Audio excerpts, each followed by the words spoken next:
โยงทะเลียนตัวข้อเราตะไคร้ด้วย โอ้ก็เลยให้แท่งเนี่ยนะก็เลยเด้งด้วยจับเจอเลย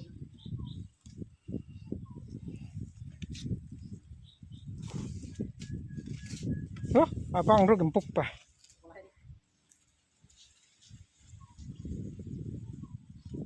โอ้เปิ้งนู่นน่ะบุ้ง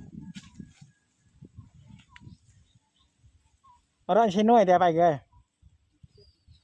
เตืออร่อยอ่ะประมาณ50-60นั่นแหละ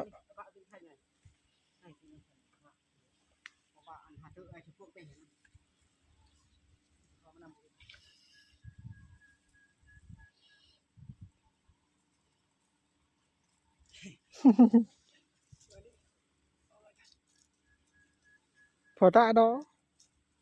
ก็จะหาทางตาหนึ่งยิงทับถึงนั้นยืนกูจะก็งี้เรื่องไปดิพอโยงทุเรียนเลยดูเนาะ